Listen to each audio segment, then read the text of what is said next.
सांगड़ वेझो अछड़ो थर जे ॻोठ पुनियल जे रहवासी ग़ुलाम हुसैन जोणेजो पंहिंजे अज़ीज़नि सां गॾिजी प्रेस क्लब सांगड़ आॾो एहतिजाजी मुज़ाहिरो कंदे चयो त आउं मिसकीन आहियां। पाक आर्मी मां रिटायर थियण बाद सांगड़ जे अलाइड बैंक में पंहिंजे ॿारनि जे मुस्तक़बिल लाइ कुझु रक़म रखी, जंहिं मां 5,96,423 रुपया फ्रॉडी फ़रार करे हड़प करे विया। हिन बैंक अमले ते इल्ज़ाम आणींदे चयो त बैंक अमले जी मिली भगत सां मूंसां फ्रॉड थियो आहे।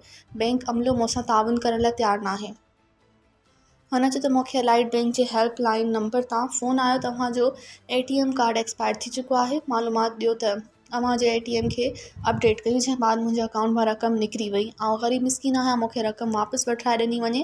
ॿिए पासे बैंक मैनेजर सबक़तुल्ला लग़ारी राब्तो करण ते ॿुधायो त अॼुकल्ह सॉफ्टवेयर अहिड़ा अची चुका आहिनि जंहिं सां फेक कॉल अचे थी ऐं पोइ फ्रॉड करे वञे थो। इन खां अॻु असां केतिरा ई भेरा पंहिंजे अकाउंट होल्डरनि खे आगाही ॾिनी आहे त कंहिं बि नंबर तव्हांखे फ़ोन अचे त उनखे पंहिंजी डिटेल न ॾींदा कयो। हुन चयो त ग़ुलाम हुसैन जे अकाउंट मां जेके पैसा ट्रांसफ़र थिया आहिनि उहे पैसा चाइना जी निजी कंपनी मां आहिनि, अलीबाबा जिते ट्रांसफ़र थिया आहिनि ऐं कुझु रक़म लंडन जे शहर में परचेस थिया आहिनि। हाणे इहा रक़म वापसि करणु नामुमकिन आहे। मज़ीद ख़बरनि ऐं तफ़सीलात लाइ विज़िट कयो असांजी वेबसाइट www.awamiNewsHD.com ऐं ॾिसंदा रहो अवामी न्यूज़ HD।